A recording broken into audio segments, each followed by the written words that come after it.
Seichi was described as an ugly, pathetic loser with the charisma of a rotting cucumber. However, after consuming a magical fruit, he gained a cheat skill that allowed him to instantly learn any ability he needed. This transformation made him the most overpowered mage in the entire isekai universe, eventually leading to him amassing a harem of attractive girls. But before any of that, Seichi had been nothing more than a repulsive class clown, constantly mocked for his appearance. One day, the school intercom suddenly activated, and a divine voice, Kami-sama, took over. The deity announced that everyone was about to be isekai'd, explaining that Earth had finally grown tired of its useless population. Instead, these students would be sent to another world to serve as heroes and defeat a worthless Cinderella-style demon king. Just as this RPG-like world piqued the students' inner weeb fantasies, Seichi noticed he hadn't even been acknowledged, yet, despite his noticeable XXL size. The god then instructed everyone to form groups. Desperate, he begged his former bullies to let him join their party. However, they used their newly acquired appraisal skills to mock his low stats and mediocre skills. Before he could even process the insult, they further humiliated him by calling him a foul-smelling skunk, reducing his teary eyes to resemble. Just then, the teleportation sequence began. After all the arrogant students vanished, Seichi finally caught the isekai god's attention. Feeling pity for him, the god granted Seichi a secret skill before banishing him into the New World's jungle.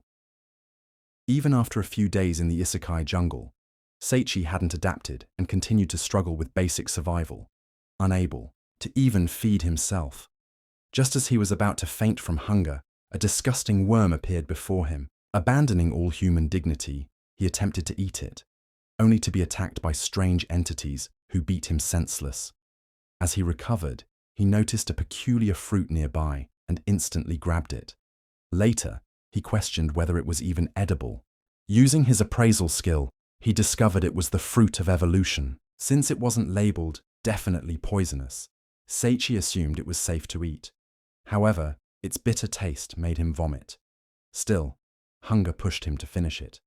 Afterward, he set off on his next quest, finding more food. He tracked some nearby monkeys and found their power levels were at 120 compared to his own miserable level 1. He invaded their territory. There, he discovered more strange fruits and a miraculous healing potion, which he promptly stole. Back at the summoning site, a group of less popular students, including Seichi's childhood friends, Council President Kazuki worried about what might have become of the repulsive outcast. Elsewhere, Seichi's questionable logic debated whether or not to eat a suspicious mushroom. His hunger triumphed over common sense, and he devoured it, only to collapse from the poison. He grabbed another fruit of evolution, grumbling about its bitterness. This time, the fruit not only cured his poisoning, but also granted him powerful new skills. Before he could celebrate, a monkey ambushed him, sending him flying and causing him to bleed. Seichi used his healing potion for a power boost, but was still defeated. As the monkey neared his paralyzed body, ready to finish him off, Seichi's putrid stench unexpectedly saved him. The repulsive odor repelled the monkey, and Seichi received a collection of new skills and items in return. Before he could process it all, a voice inside his head announced the activation of the Fruit of Evolution. What happened next would change everything. Seichi awoke sometime later to find that the gods of plot development had transformed him through a miraculous workout session, giving him a body that would put personal trainers out of work. He also discovered he had unlocked more new skills, but was still only at evolution level 1 out of 10. This realization angered him, as he was still far below the jungle's top predators. 5 months later, while drinking pit water, he was ambushed by wolves with Sharingan eyes. Using a large bone, he fought them off, narrowly dodging a radioactive saliva blast and eventually defeating the wolf with a powerful kick. He was baffled by his victory over a level 31 wolf. When the wolf disintegrated into snacks, his main character powers activated again, blessing him with water magic and a wolf knowledge book, though the latter, like the monkey book, offered no information about a certain suspicious area on the map. Channeling his inner Dora the Explorer, he decided to investigate. However, his plan was disrupted when he found himself surrounded by ugly monkeys, this time with their massive boss in tow. This pink gorilla, speaking with a Vin Diesel voice and exuding an odd romantic vibe, challenged Seichi to a fight. Terrified, he attempted to flee upon discovering her power level exceeded 700. But she smashed the ground beneath them, and although he barely dodged, fate had other plans. To Seichi's horror, the gorilla turned out to be a female who became enamored with him after he survived her punch, something no one had ever done before. As she blushed, Seichi was mortified. The gorilla explained her preference for strong men, prompting him to launch a desperate kick that she easily dodged.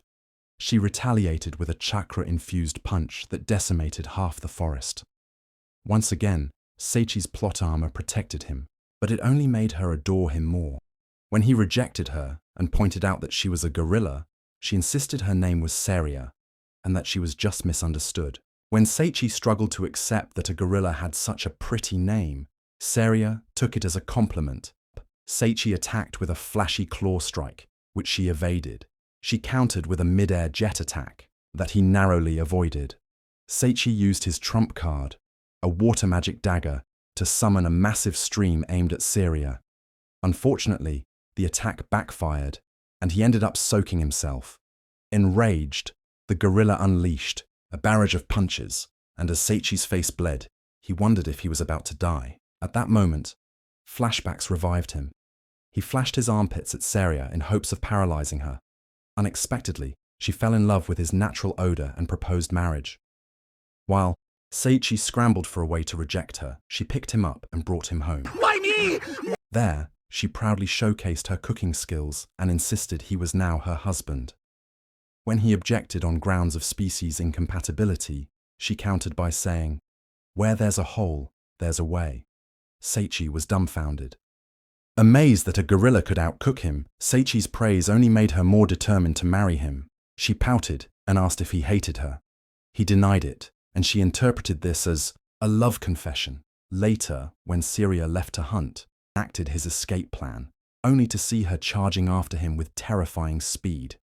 He ran for his life and found refuge in a suspicious cave. Inside, he encountered a gaunt, brooding figure, the edgy demon lord Xenos, whose power level surpassed 1500.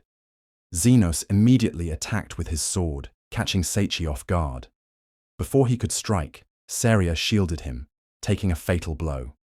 As she lay dying, Xenos respectfully gave them privacy. Seichi, devastated, asked why she would save someone like him. Seria blamed his irresistible charm. When he attempted to heal her, she explained she was already dead and only able to speak due to plot armor. Seichi wept, calling himself a jerk. After her death, Xenos mocked Seichi for falling in love with a gorilla, prompting Seichi to summon his ancient water magic out of rage. When that failed, he summoned a giant chicken leg to pummel the demon. Xenos, confused by the emotional outburst, asked why he was so worked up. Seichi admitted that he had truly loved Seria, despite their biological differences. This confession revived Seria momentarily. He launched a combined water magic assault, but Xenos countered with black holes. Declaring himself invincible, Xenos underestimated Seichi's final move, the power of love. With this ultimate plot armor, Seichi defeated the ancient demon king using a second-hand dagger. As Xenos faded away, he thanked Seichi for showing him love and rejoined his own lost beloved. Seichi rushed back to Seria and kissed her as she said her last wish was to be clapped by him. She transformed into a radiant light, revealing her final evolution. Seria had become a stunning woman, thanks to Xenos' parting gift. Seichi embraced her, momentarily forgetting she had once been a gorilla. The couple, broke but blissful, explored the treasure left behind by Xenos and found a dress and necklace. He also underwent his final transformation, gaining sparkling anime eyes and turning into a budget Prince Charming. Seria became even more obsessed and pledged to follow him anywhere. When he mentioned heading to the city, a new figure, Sheep-kun, appeared, congratulated him for clearing the first dungeon, and gifted them coupons and fruit seeds. After a terrible wardrobe downgrade, Sheep-kun teleported them to town. Seichi, no longer a loser, held hands with his beautiful companion as they began a new chapter.